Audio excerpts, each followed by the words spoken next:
स्वागतम सुस्वागतम. आपणा सर्वांचे या ओरिएंटेशन प्रोग्राम मध्ये स्वागत आहे. सेकंड सेम साठी हा ओरिएंटेशन प्रोग्राम आपण ऑर्गनाइज केला आहे आणि त्यात कालचं पहिलं पुष्प मी स्वतः जपे मॅडम यांनी ओवलेलं आहे. आता जे दुसरं पुष्प ओवणार आहेत ते आहे डॉक्टर रीना बावनकुळे मॅडम. त्यांना मी विनंती करते की त्यांनी आपल्या ओरिएंटेशनला सुरुवात करावी. मॅडम स्वतः वसंतराव नाईक शासकीय कला समाज विज्ञान संस्था यात तत्वज्ञानाच्या प्राध्यापिका म्हणून कार्यरत आहेत. त्यांनी अनेक विविध विषयांवर आपले संशोधनपर पेपर प्रसिद्धही केले आहेत, वाचन केलं आहे आणि तत्वज्ञानाशी संबंधित सगळ्या कार्यांशी त्या नेहमीच जोडलेल्या असतात. मी त्यांना विनंती करते की त्यांनी आपल्या व्याख्यानाला सुरुवात करावी. धन्यवाद मॅडम. सर्वप्रथम उपस्थित सर्वांचे आभार आणि धन्यवाद. थर्ड इयर प्रमाणे फर्स्ट इयर साठी देखील फर्स्ट इयरच्या सेकंड सेम साठी हा जो उपक्रम आपण सुरू केला आहे त्या उपक्रमाबद्दल सर्वप्रथम तुम्ही कौतुकास्पद असा हा उपक्रम आहे आणि मला याकरिता पाचारण केलं त्याबद्दल मी आधी तर आयोजकांचे आभार मानते. आणि कालच्या याच्यामध्ये आपण नीतिशास्त्र जे आहे त्याची सुरुवात केली होती. म्हणजे नीतिशास्त्र काय आहे, नीतिशास्त्राचं स्वरूप काय आहे, नीतिशास्त्रामध्ये येणाऱ्या ज्या संकल्पना आहेत जसे चांगले योग्य अयोग्य या ज्या संकल्पना आहे या संकल्पनांचा विचार हा कालच्या याच्यामध्ये आपण केला. त्याशिवाय जे कर्तव्य आहे कर्म आहे कर्मांचे विविध प्रकार कोणते आहे हा कालच्या याच्यामध्ये वर्षा जपे मॅडम यांनी आपला भाग घेतला. आता तुमच्या सिलेबसमध्ये असलेला जो दुसरा मुद्दा आहे तो म्हणजे सुखवाद. या संदर्भामध्ये आज आपण चर्चा करणार आहोत. आपण या संदर्भामध्ये आज थोडंसं विवेचन जे आहे ते करणार आहोत. मला जो आजचा विषय मिळालेला आहे तो म्हणजे सुखवादाची डेफिनेशन आणि म्हणजे सुखवाद म्हणजे काय, त्याचं स्वरूप काय आहे आणि त्याचे जे दोन प्रकार आहेत मानसशास्त्रीय सुखवाद आणि नैतिक सुखवाद. एवढा भाग जो आहे तो आजच्या आपल्या लेक्चरमध्ये आपल्याला बघायचा आहे. तर आपण आपल्या विषयाकडे येऊया. सुखवाद ही नीतिशास्त्रातील एक उपपत्ती. नीतिशास्त्रामध्ये ज्या प्रश्नांचा ज्या समस्यांचा प्रामुख्याने विचार केला जातो ते म्हणजे मानवी जीवनाचे परम प्राप्तव्य कोणते, अर्थातच मानवी जीवनाचे अंतिम ध्येय कोणते आहे. स्वयंनिष्ठ मूल्य किंवा साध्य मूल्य म्हणून आपण कशाला म्हणू शकतो किंवा ते कोणते आहेत. त्याशिवाय योग्य कृती कुठली आहे, युक्त कर्म कुठला आहे आणि ते योग्य आहे हे आपण कसं ठरवायचं अशा सारख्या अनेक प्रश्नांचा अभ्यास किंवा विचार हा नीतिशास्त्राच्या अंतर्गत येत असतो. हे तुम्ही कालच्याही क्लासमध्ये बघितलं. आणि तुम्ही ज्यावेळेस फर्स्ट सेमिस्टरला इंडियन एथिक्स शिकलेत म्हणजे भारतीय नीतिशास्त्र शिकले त्यावेळी तुमच्याही हे लक्षात आलं असेल की त्या ठिकाणीही आपण भारतीय संदर्भामध्ये या प्रश्नांचा अभ्यास हा केलेला आहे. मोक्ष हे मानवी जीवनाचे परमप्राप्तव्य आहे हे आपण त्याही ठिकाणी बघितलं आणि धर्म अर्थ काम या मोक्षप्राप्तीचे साधन आहे हे आपण पाहिले. त्याशिवाय अनेक उपपत्तींचा किंवा विचार जे आहे या संदर्भातील तुम्ही भारतीय नीतिशास्त्राच्या संदर्भामध्ये त्याचा अभ्यास जो आहे तो केलेला आहे. आता पाश्चात्य तत्वज्ञानामध्ये जर आपण विचार केला तर पाश्चात्य चिंतनामध्ये पाश्चात्य नीतिशास्त्रामध्ये देखील यासारख्या प्रश्नांचा अभ्यास किंवा यासारख्या प्रश्नांचा विचार जो आहे तो झालेला आहे. आणि सुखवादाच्या संदर्भामध्ये आपण या गोष्टींचं विवेचन या ठिकाणी करूया.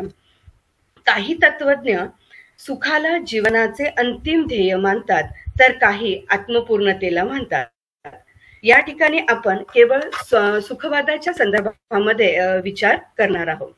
सुखवादाची विचारसरणी आपल्याला प्रथम ग्रीस देशामध्ये आढळते. सॉक्रेटिसने प्रतिपादन केलेल्या सिद्धांताचा त्याच्या मृत्यूनंतर अनेक अनुयायांनी स्वीकार केलेला दिसून येतो किंवा अनेक अनुयायांनी स्वीकार केला. सॉक्रेटिसने ज्या प्रश्नांचा विचार केला तो प्रश्न म्हणजे या जगामध्ये इष्ट काय आहे, चांगलं काय आहे. आणि या प्रश्नाचे उत्तर सॉक्रेटिसने असं दिलं की माणसाच्या जीवनामध्ये सर्वोत्कृष्ट गोष्ट म्हणजे सद्गुण आहे.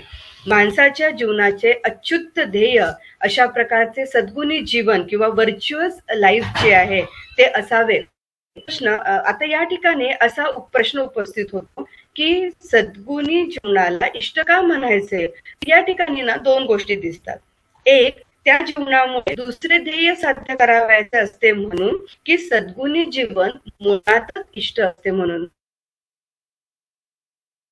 त्याच्या संदर्भात दोन गोष्टी. एक, त्या जीवनामुळे म्हणजे सद्गुणी जीवनामुळे दुसरे ध्येय आपल्याला साध्य करायचे आहे का, किंवा मुळातच सद्गुणी जीवन जे आहे ते इष्ट आहे म्हणून आपल्याला या प्रकारचं जीवन जे आहे ते जगायचं आहे. तर या संदर्भामध्ये आपल्याला दोन दृष्टिकोन दिसून येतो. यातला पहिला दृष्टिकोन असा आपल्याला म्हणता येईल की सद्गुण मुळातच इष्ट असल्यामुळे दुसऱ्या ध्येयाची त्याला अपेक्षा नाही. म्हणजे सद्गुण जे आहे ते परमसाध्य आहे किंवा स्वतःतच ते इष्ट आहे, तर त्याच्यापासून आपण दुसऱ्या ध्येयाकडे जाऊ शकत नाही. आणि दुसरा असा एक दृष्टिकोन या ठिकाणी दिसतो की सद्गुण मुळातच इष्ट नसून दुसरे ध्येय साध्य करण्याकरिता सद्गुण हे एक साधन आहे. म्हणजे सद्गुण काय म्हणून मानलं आहे या ठिकाणी, तर साधन या स्वरूपामध्ये त्यांनी सद्गुणाचा स्वीकारला आहे. मग हे साधन आहे तर मग ध्येय काय आहे, तर सद्गुणाचा उपयोग किंवा सद्गुण जे आहे ते आपण सुखप्राप्तीसाठी, सुख मिळविण्यासाठी आपण या सद्गुणी जीवन व्यतीत करायला पाहिजे, अशी एक विचारसरणी जी आहे ती आपल्याला या ठिकाणी दिसून येते. आता सुखवादानुसार सुख हेच मनुष्याच्या जीवनाचे परमप्राप्तव्य आहे. अर्थातच मनुष्य जीवन जगतो ते सुखासाठी, म्हणजे केवळ सुख प्राप्त करण्यासाठी किंवा सुख मिळविण्यासाठी मनुष्य हा जीवन जगत असतो. सुखाला साध्य मूल्य म्हणजे आपल्या जीवनाचे अंतिम साध्य म्हणून देखील आपल्याला मानता येतं. आणि म्हणूनच जे कर्म सुखाचे साधन आहे ते शुभ आणि ज्याद्वारे या ध्येयापर्यंत आपण पोहोचू शकत नाही ते अशुभ ठरते.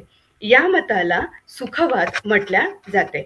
आता या ठिकाणी म्हणजे ज्या सिद्धांतानुसार किंवा ज्या विचारानुसार मनुष्याचे अंतिम ध्येय हे सुख आहे आणि सुख प्राप्त होण्यासाठी किंवा सुख मिळवण्यासाठी जे कर्म हे कार्यरत होतं त्याला आपण शुभ कर्म, आणि ज्याच्याद्वारे आपल्याला सुख प्राप्त होत नाही त्याला आपण अशुभ कर्म असं म्हणतो किंवा असं ठरवतो. तर ही जी विचारसरणी आहे या विचारसरणीला सुखवाद असं म्हटलं जातं. आता या ठिकाणी दोन गोष्टी आपल्याला महत्वाचे दिसून येतात. एक तर कृती आणि दुसरं म्हणजे कृतीचे परिणाम. या दोन गोष्टी या ठिकाणी दिसतात की कृती आणि कृतीचे परिणाम.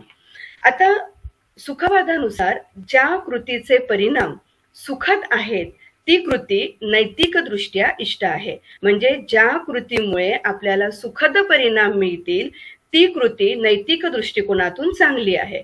प्रत्येक व्यक्ती जीवनामध्ये सुख मिळविण्याचा प्रयत्न करीत असतो आणि सुख मिळविण्याची जी भावना आहे ती त्याला कार्यप्रवृत्त करत असते. म्हणजे एखादं कार्य करण्यासाठी ती भावना जी आहे ती मनुष्याला प्रोत्साहन देत असते, ती त्याला प्रवृत्त करत असते. सुखवादानुसार कृतीची नैतिकता ही त्या कृतीच्या सुखद परिणामांच्या मात्रेवरून ठरत असते. ज्या कृतीने अधिक सुख प्राप्त होईल ती कृती सुखद किंवा ती जी कृती आहे ती योग्य समजावी, व ज्या कृतीने आपल्याला दुःख मिळेल आहे ती कृती अयोग्य असे म्हणता येईल किंवा असं सुखवादाचं प्रतिपादन आहे की ज्या कृतीने अधिक सुख प्राप्त होतं किंवा सुख प्राप्त होतं ती योग्य कृती, आणि ज्या कृतीने दुःख मिळतं किंवा ज्या कृतीचे परिणाम जे आहे ते दुःखद असतील त्या कृतीला आपण अयोग्य कृती असं संबोधतो किंवा असं सुखवादाचं प्रतिपादन आहे. यावरून सुखवादामध्ये प्रामुख्याने दोन गोष्टी आपल्याला दिसतात. एक, प्रत्येक व्यक्ती हे सुखाच्या इच्छेने प्रेरित होऊन कृती करतो. म्हणजे आपल्या एखाद्या कृतीमागे काय आहे, तर आपला उद्देश सुख प्राप्त करणं किंवा सुखाची इच्छा जी आहे सुख मिळविणं हे आपल्या याच्यामध्ये दिसतं. आणि दुसरं, ज्या कमी अधिक प्रमाणात सुख निष्पत्ती होते त्यावरून त्या कृतीची नैतिक पात्रता जी आहे ती ठरत असते. म्हणजेच आपण आता जे आपण बघितलं ते सुखवादाचा अर्थ आणि सुखवादाची सुरुवात कुठून झाली, आणि हे बघत असताना याच्यात साररूपात जर आपल्याला बघायचं असेल किंवा आपण सुखवादाची वैशिष्ट्य म्हणून काय सांगू शकतो, तर एक 4 गोष्टी आपल्याला त्या ठिकाणी सांगता येतील. पहिलं तर प्रत्येक व्यक्तीचे अंतिम ध्येय सुख असून ते परम शुभ आहे. म्हणजे प्रत्येक मनुष्याचं जे ध्येय आहे ते सुखप्राप्ती हे आहे. दुसरं असं सांगता येईल आहे की प्रत्येक मनुष्य जीवनामध्ये केवळ सुख मिळविण्याचाच प्रयत्न करतो, तसेच सुखाच्या परिणामानुसार कृतीची नैतिक पात्रता ठरते. आपण आताच बघितलं की सुखाचे परिणाम कसे आहेत, ते सुखद आहे की दुःखद आहे, तर त्याच्यावरून त्याची योग्यता आहे, नैतिक पात्रता जी आहे ती ठरत असते. आणि तिसरं, ज्या कृतीचे परिणाम सुखद ती कृती योग्य, आणि ज्या कृतीचे परिणाम दुःखद ती कृती अयोग्य समजावी. आणि चौथा आणि शेवटचा मुद्दा यात आपल्याला असा दिसतो तो म्हणजे सुखवादानुसार सुखप्राप्तीचा हेतू व्यक्तीला कार्यप्रवृत्त करत असते. म्हणजे मनुष्य जे कार्यप्रवृत्त होत असतो ते कशामुळे होतो, तर तो सुख प्राप्तीकरिता किंवा सुखासाठी म्हणून कार्य प्रवृत्त असतो. ही एक आपल्याला असं एक स्वरूप जे आहे ते आपल्याला सुखवादाचं दिसून येतं की सुख हेच मनुष्याच्या जीवनाचं अंतिम ध्येय आहे. आता सुखवाद म्हणजे काय आणि त्याचं स्वरूप बघितल्यानंतर आपला जो दुसरा मुद्दा आहे तो म्हणजे सुखवादाचे प्रकार. तर एक थोडक्यामध्ये मी आधी सांगते आणि मग आपण एकेका याच्याकडे जाऊया. तर सुखवादाचे 2 प्रकार प्रामुख्याने मानण्यात येतात, ते म्हणजे मानसशास्त्रीय सुखवाद आणि दुसरा आहे नैतिक सुखवाद. नैतिक सुखवादाचे परत 2 प्रकार करण्यात येतात, स्वार्थ सुखवाद आणि परार्थ सुखवाद. स्वार्थ सुखवादाचे परत 2 प्रकार करण्यात येतात, उत्कृष्ट स्वार्थ सुखवाद आणि निकृष्ट स्वार्थ सुखवाद. त्याचप्रमाणे परार्थ सुखवादाचे देखील 2 प्रकार करण्यात येतात, उत्कृष्ट परार्थ सुखवाद आणि निकृष्ट परार्थ सुखवाद. असा एक पूर्ण जर आपण साचा किंवा ढाचा जर आपण बघितला तर आपल्याला सुखवादाच्या प्रकारांचा दिसतो. या ठिकाणी मी केवळ मानसशास्त्रीय सुखवाद आणि नैतिक सुखवाद यांचंच विवेचन करणार आहे. नैतिक सुखवादाचे जे प्रकार आहे मी जस्ट उजरता आढावा जो आहे तो घेऊन थांबेल आहे. त्याचं कारण असं की उद्याच्या आणि परवाच्या लेक्चरमध्ये त्याचं विस्तृत विवेचन जे आहे ते त्या ठिकाणी होणार आहे. आणि म्हणून आपण मानसशास्त्रीय सुखवाद काय आहे, नैतिक सुखवाद काय आहे, त्या दोघांमध्ये काय फरक आहे, हा एवढा भाग जो आहे तो आता आपण पाहूया. आपण सुरुवातीला येऊ ते मानसशास्त्रीय सुखवादाकडे. मानसशास्त्रीय दृष्टिकोनातून मनुष्याचे अंतिम ध्येय सुखप्राप्ती हे आहे आणि प्रत्येक व्यक्ती ही सुखासाठी कृती करत असतो. म्हणजे केवळ सुखप्राप्ती करणं हे आपल्या जीवनाचं अंतिम ध्येय आहे असं मानसशास्त्रीय सुखवाद सांगतो. मानसशास्त्रीय सुखवादानुसार सुखाची प्राप्ती आणि दुःखाची निवृत्ती किंवा दुःखापासून विरक्ती हेच मनुष्याचं ध्येय आहे. निसर्गाने मनुष्याला असे बनविले आहे की तो नेहमीच सुखाचा शोध घेत असतो, म्हणजे सुख मिळविण्यासाठी प्रयत्न करत असतो आणि दुःखापासून तो दूर जात असतो. आपण बघतो की आपण स्वतःचं जरी या ठिकाणी उदाहरण घेतलं तरी आपण स्वतः देखील कोणीही व्यक्ती असा नाही की जो दुःख प्राप्तीसाठी झटत असतो. प्रत्येकच व्यक्तीला सुख प्राप्त करायचं असते, सुख मिळवायचा असतो, आनंद जो आहे तो मिळवायचा असतो. कोणीही दुःखाची प्राप्ती झाली पाहिजे किंवा एखाद्या कृतीमुळे मला दुःख मिळालं तरी चालेल असं म्हणत नाही. म्हणजेच मनुष्य आपल्या जीवनामध्ये मनुष्याचं ध्येय काय आहे तर सुखाचा शोध घेणं आणि दुःखापासून विरक्त होणं, दुःखापासून दूर जाणं. आता कधी कधी असं होतं की मानवी कृतीचा जो तात्कालिक विषय असतो, म्हणजे तात्काळ जे आपल्याला प्राप्त होतं ते एखाद्या वस्तूची प्राप्ती होत असते. म्हणजे आणि शेवटी मात्र ते सगळं कशाकडे नेणारं असतं तर सुखाकडेच नेणारं असतं. फॉर एक्झाम्पल, तुम्ही विद्यार्थी आता BA ची परीक्षा देणार आहात. तुमचं आता तात्कालिक ध्येय काय आहे तर BA पास करणं. BA पास केल्यानंतर तुम्हाला काय मिळेल तर तुम्ही PG कडे जाल किंवा तुम्ही नोकरी मिळवाल. नोकरी मिळाली झाल्यानंतर तुम्हाला काय मिळेल तर सुख मिळेल. म्हणजे आताचं जरी तुमचं तात्कालिक उद्देश फक्त BA पास करणं हे असलं तरी अंतिमतः शेवटी जर तुम्ही विचार केला तर आपल्या जीवनाचं ध्येय काय आहे तर केवळ सुख मिळविणं. आणि म्हणूनच मानसशास्त्रीय सुखवादानुसार सुख हेच मानवाच्या जीवनाचं अंतिम ध्येय आहे. आणि म्हणून व्यक्ती जीही कृती करतो ती केवळ सुखप्राप्तीसाठीच करत असतो. केवळ सुख मिळविणं हाच त्याच्या समोरचा उद्देश असतो. आता सुख हे मानवी कर्माचे स्वाभाविक आणि सामान्य लक्षण आहे. मनुष्य संपूर्ण आयुष्यात केवळ सुखाचा शोध घेत असतो. यानुसार सुख हे कधी सामान्य होऊ शकत नाही. सामान्य होऊ शकत नाही म्हणजे ते सर्वांचे होऊ शकत नाही. तर नेहमी मानसशास्त्रीय सुखवादानुसार सुख हे नेहमी व्यक्तिगत स्वरूपाचं असते. अर्थातच प्रत्येक मानवाचे ध्येय व्यक्तिगत सुखाची प्राप्ती होत असते. म्हणजे कुठलीही कृती करत असताना मनुष्य आधी काय बघतो तर स्वतःचं सुख बघतो. मला यातनं सुख मिळतं का, मला यातनं आनंद मिळतं का हे तो बघत असतो. असं मानसशास्त्रीय सुखवादाचं मत आहे. म्हणजे व्यक्तिगत स्वरूपाचं सुख असतं तिथे सामाजिक स्वरूप किंवा सामान्य स्वरूप मात्र त्या सुखाचं नसतं. या सुखवादानुसार अर्थातच मानसशास्त्रीय सुखवादानुसार प्रत्येक मानव हा जन्मतः स्वार्थी आणि सुखवादी असल्यामुळे जरी तो इतरांसाठी कोणती कृती करत असेल तर तेही केवळ स्वतःच्या स्वार्थासाठीच करतो. म्हणजे आपण म्हणतो की एखाद्याला मी दान देतो किंवा एखाद्याची गरज भागवतो, तर हे करत असताना जरी ती कृती दुसऱ्यांसाठी करतो आहे, परोपकारासाठी करतो आहे, परार्थासाठी करत आहे असं जरी आपल्याला वाटत असलं तरी शेवटी त्यातनं आपलं मानसिक सुख हेच महत्वाचं असतं. म्हणजे मानसशास्त्रीय सुखवाद असं म्हणतो की आपण कुठलीही कृती करू, मग ती स्वतःसाठी करू किंवा दुःखासाठी करू, त्याच्यात सगळ्यात आधी जर काही असेल तर ते म्हणजे आपलं स्वतःचं सुख. प्रत्येक व्यक्ती आपल्या स्वतःच्या सुखासाठीच झटत असतो असं मानसशास्त्रीय सुखवाद हा सांगतो. यावरून आपल्याला हा सिद्धांत यथार्थवादी वास्तववादी असल्याचा दिसते. आणि याचा अनुभव किंवा याचा आधार जो आहे तो आपला स्वतःचा अनुभव आहे हे आपल्याला दिसून येते.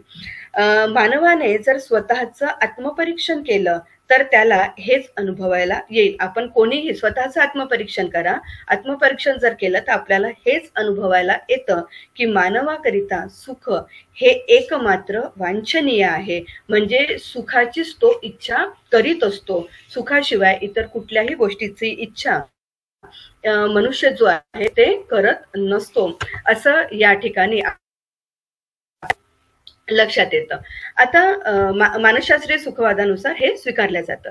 आता मानसशास्त्रीय सुखवादाचा स्वीकार जो आहे किंवा पुरस्कार जो आहे तो मिल आणि बेंथाम यांनी केलेला आपल्याला दिसून येतो. म्हणजे मिल आणि बेंथाम हे दोन तत्वज्ञ असे आहेत की ज्यांनी मानसशास्त्रीय सुखवादाचा पुरस्कार केला आहे. त्यांनी ह्या सुखवादाचा स्वीकार जो आहे तो केलेला आहे. मिलच्या मतानुसार प्रत्येक व्यक्ती सुखप्राप्ती तसेच दुःख निवारण या व्यतिरिक्त इतर कशाचीही इच्छा करताना आढळून येत नाही. म्हणजेच काय तर व्यक्ती कशाची इच्छा करतो, फक्त सुखाची किंवा सुख मिळविण्याची इच्छा करतो. मिल हेच म्हणतो. आणि वस्तुस्थिती कशीही असली तरी प्रत्येक कृती ही सुखप्राप्तीसाठीच केली जाते असे मिलचे मत आहे. वस्तूची इच्छा करणे आणि ती सुखकारक वाटणे आणि एखाद्या वस्तूचा तिटकारा येणे किंवा ती नकोशी होणे आणि ती दुःखदायक वाटणे हे मानसशास्त्रीय सत्य आहे. म्हणजे एखादी गोष्ट जी नकोशी असते, जी त्याचा आपल्याला तिटकारा येतो ती दुःखदायक असते. त्याला ती नकोशी का असते तर त्याच्यातनं आपल्याला दुःख प्राप्त होत असते. आणि एखाद्या गोष्टी जेव्हा आपण इच्छा करतो तर ती गोष्ट कशासाठी आपण त्याची इच्छा करतो तर ती सुखदायक असते. म्हणूनच आपण त्याची इच्छा जी आहे ती करत असतो. कोणतीही वस्तू वांछनीय असणे आणि ती सुखकारक वाटणे या दोन्हीही गोष्टी एकच आहे. कारण मनुष्य त्याच गोष्टीची इच्छा करतो जी गोष्टी सुखदायक असते. ज्या गोष्टीतून दुःख मिळतं त्या गोष्टीची मनुष्य इच्छा करत नाही असे या ठिकाणी आपल्याला म्हणता येईल. मिल शिवाय बेंथाम जो आहे तोही असंच मत मांडतो. बेंथामचेही असेच मत आहे. त्यांचं असं मत आहे की निसर्गाने मानवाला सुखाच्या आणि दुःखाच्या साम्राज्यात ठेवले आहे आणि मनुष्याचा हेतू सदैव सुखाची प्राप्ती आणि दुःखाचा अव्हेर हा असतो. म्हणजे मिल असो किंवा बेंथाम असो, सगळ्यांचंच मत म्हणजे मानसशास्त्रीय सुखवादाचा स्वीकार करणारे जे तत्वज्ञ आहे त्यांचं मतच हे आहे की मनुष्य हा कशासाठी झटतो, तर तो सुखासाठी. सुखप्राप्ती हेच त्याच्या जीवनाचं अंतिम ध्येय आहे असे त्या ठिकाणी तो सांगतो.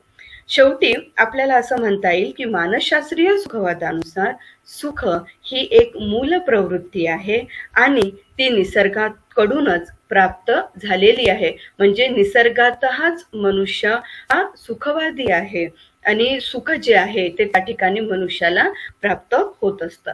अशा प्रकारे आपल्याला मानसशास्त्रीय सुखवादाचं प्रतिपादन किंवा मानसशास्त्रीय सुखवादाचं विवेचन केलेलं दिसून येतं.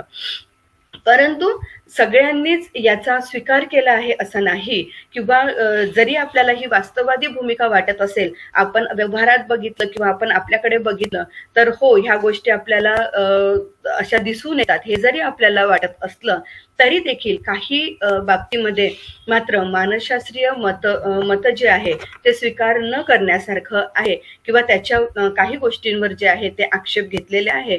तर आपण नैतिक सुखवादाकडे येण्यापूर्वी आधी त्याच्यावर घेतलेले जे आक्षेप आहेत ते आपण पाहूया. पहिला जो आक्षेप किंवा परीक्षण जर आपण केलं तर असं लक्षात येतं की मानसशास्त्रीय सुखवादानुसार सुखाची भावना मनुष्याला कार्यप्रवृत्त करते. आपण पाहिलं की मानसशास्त्रीय सुखवाद काय म्हणतो, तर मनुष्य कार्यप्रवृत्त होतो. कशामुळे होतो, तो सुख प्राप्त करण्याच्या याच्यामुळे. म्हणजे सुखाची जी भावना आहे ती भावना मनुष्याला कार्यप्रवृत्त करत असते. मनुष्य सुखप्राप्तीकरिता एखादी गोष्ट करत असतो किंवा सुखप्राप्तीकरिता तो कार्यप्रवृत्त होत असतो असं ते म्हणतं. परंतु हे जे मत आहे ते चुकीचं आहे, किंवा आपण असं म्हणू की ते अनसायकोलॉजिकल आहे. मानसशास्त्रीय सिद्धांत आहे परंतु हे अमनोवैज्ञानिक किंवा अनसायकोलॉजिकल मत असल्याचं आपल्याला दिसतं. कारण व्यक्ती जी आहे ती नेहमी एखाद्या वस्तूची इच्छा करते. तो व्यक्ती किंवा एखादी व्यक्ती सुखाची इच्छा करत नाही. आपल्याला काय हवं असतं, तर एखादी गोष्ट हवी असते, एखादी वस्तू हवी असते. आपण सुखाची इच्छा त्या ठिकाणी करत नाही. वास्तविक मानसशास्त्रीय प्रक्रिया अशी आहे की प्रथम विशिष्ट वस्तूची गरज निर्माण होते, नंतर त्या वस्तूची इच्छा होते, नंतर ती वस्तू प्राप्त होते आणि त्याच्यानंतर आपल्याला सुख प्राप्त होते. म्हणजे मानसशास्त्रीय प्रक्रिया जर बघितली आपण तर काय असते, तर पहिले गरज असते, मग आपल्याला ती वस्तू जी आहे पहिले काय म्हणूया आपण, वस्तूची गरज निर्माण होते, नंतर वस्तूची इच्छा होते, नंतर वस्तू प्राप्त होते आणि त्याच्यानंतर आपल्याला सुखाचा अनुभव जो आहे तो येत असतो. जसं आपल्याला जर तहान लागलेली असेल तर आपली गरज काय आहे, तर ती तहान भागवणं. आणि त्याच्यासाठी आपण इच्छा कशाची करतो, तर पाण्याची करतो. आपण सुखाची इच्छा करत नाही. आपल्याला त्या ठिकाणी जर काय पाहिजे असेल तर ते पाणी. आणि ज्यावेळी आपल्याला पाणी मिळतं म्हणजे आपली गरज पूर्ण होते, आपण पाणी पिऊन आपली तहान शमवतो आणि त्याच्यानंतर आपल्याला फलस्वरूप सुख जे आहे ते प्राप्त होते. म्हणजे याच्यातनं आपल्याला सांगायचं हे आहे की सुखाच्या भावनेने व्यक्ती कार्यप्रवृत्त होतं. हे जे काही मानसशास्त्रीय विवेचन आहे, मानसशास्त्रीय सुखवादाचं विवेचन आहे, ऍक्च्युअल मध्ये ते तसं नाही. तर आपण वास्तवात बघितलं तर व्यक्ती कशाची इच्छा करतो, तर एखादी गोष्ट त्याला हवी असते, एखादी वस्तू त्याला हवी असते आणि त्याचं फलस्वरूप म्हणून त्याला सुख जे आहे ते प्राप्त होत असतं. आणि म्हणून या ठिकाणी या गोष्टीवर आक्षेप किंवा आक्षेप परीक्षण जे आहे त्याचं करण्यात आलं आहे. दुसरा याच संदर्भातील दुसरा एक मुद्दा आपल्याला या ठिकाणी मांडता येईल की मानसशास्त्रीय सुखवादामध्ये घोड्यापुढे गाडे म्हणजे putting the cart before the horse हा जो तर्कदोष आहे तो दिसून येतो. म्हणजे सुख हे नेहमी कृती केल्यानंतर मिळत असते. कृती करण्याच्या आधी आपल्याला सुख मिळत नाही, कृती केल्यानंतर सुख मिळत असते. पण मानसशास्त्रीय सुखवादात कृती केल्यानंतर मिळणाऱ्या सुखाचा विचार हा आधी झालेला आहे. म्हणजे घोड्याच्या आधी गाडी जी आहे ती लावण्यात आलेली आहे. आधी कृती आणि नंतर सुख असं न करता आधी सुखाचा विचार आणि नंतर कृती जी आहे ती करण्यात आलेली आहे. आणि म्हणून या ठिकाणी घोड्यापुढे गाडी हा तर्कदोष जो आहे तो निर्माण होतो किंवा निर्माण झालेला आपल्याला दिसून येतो. तिसरा आणखी एक आपल्याला दोष या ठिकाणी दिसतो, म्हणजे आपल्याला सुखवादामध्ये विरोधाभास दिसतो, पॅराडॉक्स दिसतो. यावर तुम्हाला प्रश्न देखील छोटा जो आहे तो विचारला जात असतो. तर तो विरोधाभास कसा दिसतो, तर प्रत्येक मनुष्य सुखाची इच्छा करीत असतो. हे तत्व मान्य केले तरी मनुष्याला निश्चितपणे सुखाची प्राप्ती होते किंवा नाही, हा पण विचार करण्यासारखा या ठिकाणी प्रश्न आहे. आपण मान्य करूया की प्रत्येक व्यक्ती जो आहे तो सुखाची इच्छा करतो आणि सुखाच्या इच्छेने तो कार्यप्रवृत्त होतो. हे जरी मान्य केलं तरी प्रत्येक मनुष्याला निश्चितपणे सुखाची प्राप्ती होते किंवा नाही होत, हेही या ठिकाणी आपल्याला पाहावं लागेल किंवा याचा देखील विचार हा आपल्याला त्या ठिकाणी करावा लागेल. याचं कारण असं आहे की कृतीचा हेतू सुख आहे हे मान्य करूनही माणसाला कृती केल्याने सुख मिळतेच असं नाही. कित्येकदा सुख मिळविण्यासाठी केलेल्या कृतीने सुख न मिळता दुःख मिळत असते. आणि म्हणून सिज्विक हा तत्वज्ञ असं म्हणतो की सुख मिळविण्याचा एकमेव मार्ग म्हणजे सुखाचं विस्मरण आहे. म्हणजे आपण जर सुखाचं विस्मरण केलं तरच आपल्याला सुख जे आहे ते प्राप्त होऊ शकतं. आणि यालाच सुखवादाचा विरोधाभास असं म्हटलेलं आहे. प्रत्येक वेळेला व्यक्ती सुखाच्या विचारानेच कार्यप्रवृत्त होतो असे नसून इतरही अनेक गोष्टी ही व्यक्तीला कार्यप्रवृत्त करत असते, हे या ठिकाणी आपल्याला लक्षात घ्यायचं आहे. आणि चौथा आणि शेवटचा मुद्दा या संदर्भात उपस्थित होतो की मानसशास्त्रीय सुखवाद हा व्यक्तिगत सिद्धांत आहे. आपण मगाशीच पाहिलं की तिथे सामाजिक स्वरूपाचा विचार नाही, आपण केवळ व्यक्तिगत सुखाचा, माझ्या सुखाचा, आपल्या सुखाचा विचार हा करत असतो. आता सुख म्हणजेच काय, तर सुख हे कसं आहे, व्यक्तिगत आहे. प्रत्येक व्यक्ती हा स्वतःच्या सुखाचा विचार करते, सर्वांच्या सुखाचा तो विचार करत नाही. आणि म्हणून या मानसशास्त्रीय सुखवादातून कोणत्याही सामाजिक किंवा सार्वभौमिक सिद्धांताची स्थापना होऊ शकत नाही, असा देखील एक आक्षेप त्याच्यावर घेतला जातो. अशा प्रकारे मानसशास्त्रीय सुखवाद आणि मानसशास्त्रीय सुखवादाचं स्वरूप पाहिलं आणि त्याच्यानंतर त्याचे आक्षेप आपण पाहिले.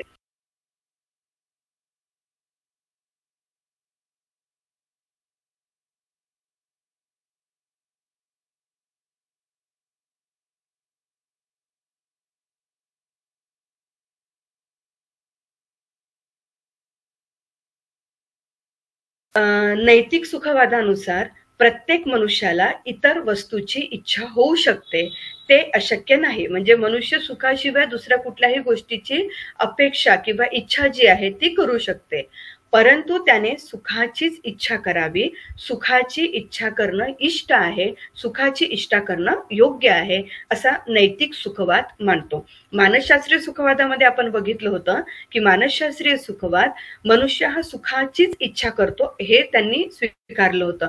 परंतु नैतिक सुखवाद असं म्हणतो की सुखाशिवाय मनुष्य दुसऱ्याही गोष्टींची इच्छा करू शकतो, परंतु त्याने सुखाची इच्छा करायला पाहिजे, कारण ती करणं योग्य आहे किंवा ती करणं इष्ट आहे. आता नैतिक सुखवादाचे दोन प्रकार आहे. पहिला आहे स्वार्थ सुखवाद आणि दुसरा आहे परार्थ सुखवाद.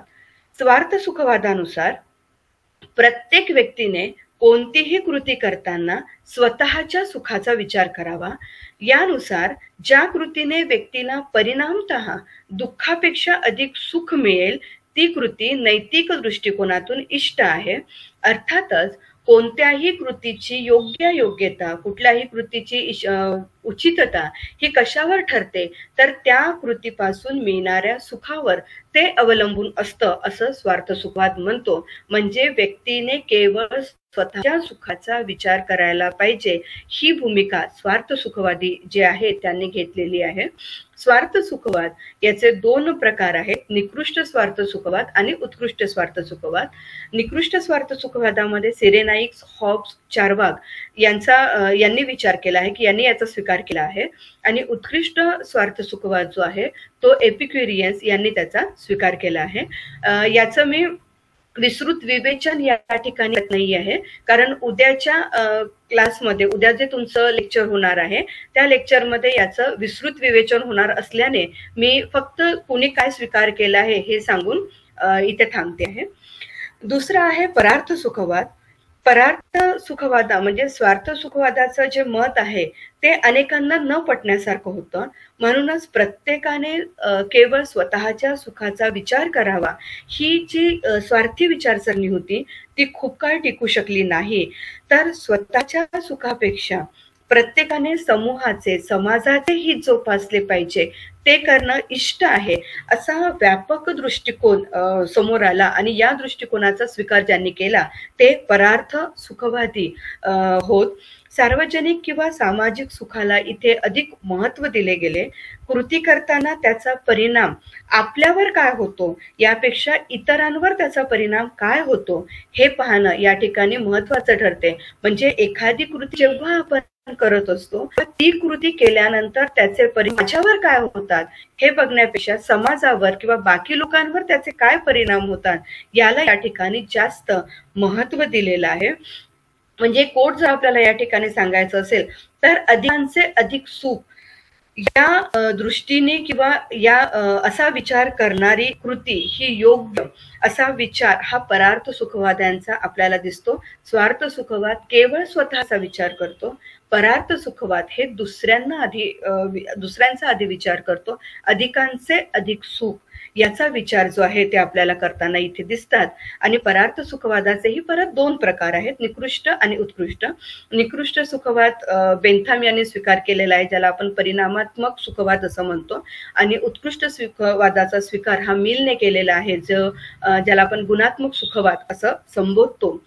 याचंही विस्तृत विवेचन मी या ठिकाणी करत नाही आहे कारण उपयोगितावाद किंवा उपयुक्ततावाद जो आहे परार्थ सुखवाद आहे त्याचं विस्तृत विवेचन हे परवाच्या क्लासमध्ये होणार असल्याने मी केवळ याची एक जस्ट ओझरता आढावा घेऊन या ठिकाणी मी थांबते आहे.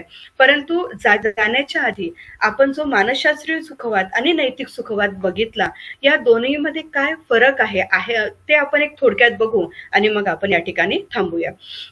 पहिला फरक आपल्याला असा दिसतो की मानसशास्त्रीय सुखवाद हे वस्तुस्थितीचं विधान आहे तर नैतिक सुखवाद हे मूल्यांचं विधान आहे. म्हणजेच मानसशास्त्रीय सुखवाद काय आहे हे सांगतं तर नैतिक सुखवाद काय असावयास पाहिजे हे सांगतं. हा आपल्याला पहिला फरक जो आहे तो या दोघांमध्ये दिसतो. दुसरा फरक असा की मानसशास्त्रीय सुखवादाचं तत्व काय आहे आपण जे आता विवेचन बघितलं त्याच्यात मानसशास्त्रीय सुखवाद काय म्हणतो तर प्रत्येक मनुष्याचा स्वभाव असा आहे की तो सुखाच्या इच्छेशिवाय इतर कशाचीही इच्छा त्याला म्हणजे सुखाच्या इच्छेशिवाय इतर कशाचीही त्याला इच्छा होऊ शकत नाही. म्हणजे फक्त मनुष्याला कशाची इच्छा होते तर ती केवळ सुखाची असं मानसशास्त्रीय सुखवादाचं प्रतिपादन आहे. तर नैतिक सुखवाद असं म्हणतो की प्रत्येक मनुष्याला इतर वस्तूची इच्छा होऊ शकते ते अशक्य नाही आहे परंतु त्याने सुखाची इच्छा करायला पाहिजे आणि ती करणं हे इष्ट आहे. हा फरक आपल्याला दिसून येतो की तिथे केवळ सुखच आपल्या समोर असतं आणि इथे सुखाशिवाय इतरही गोष्टी असतात परंतु सुख आपण मिळवायला पाहिजे असं नैतिक सुखवाद सांगतो. हा एक फरक आपल्यामध्ये दिसतो. आणि शेवटचा फरक आपल्याला दिसतो मानसशास्त्रीय सुखवादानुसार सुख हे इच्छित आहे वांछित आहे तर नैतिक सुखवादानुसार सुख वांछनीय आहे म्हणजे ज्याची आपण इच्छा करायला पाहिजे असा हा नैतिक सुखवाद सांगतो. तर अशा प्रकारे मानसशास्त्रीय सुखवाद आणि नैतिक सुखवाद यांचं स्वरूप काय आहे आणि त्या दोघांमध्ये काय फरक आहे हा भाग जो मला देण्यात आला होता तो मी या ठिकाणी मांडण्याचा प्रयत्न केला. अपेक्षा करते की विद्यार्थ्यांना याचा नक्कीच फायदा होईल आहे आणि आपण मला या ठिकाणी संधी दिली व सर्व विद्यार्थ्यांनी शांततेने हे ऐकून घेतलं त्याबद्दल मी सर्वांचे आभारी आहे. धन्यवाद. धन्यवाद मॅडम. आपण जे विवेचन या ठिकाणी केलं त्याबद्दल सगळेच जण आम्ही आपले आभारी आहोत आणि पुढेही असेच आपले सहकार्य लाभेल अशी निश्चित आशा आहे. त्यामुळे थँक्यू सो मच सगळ्यांनाच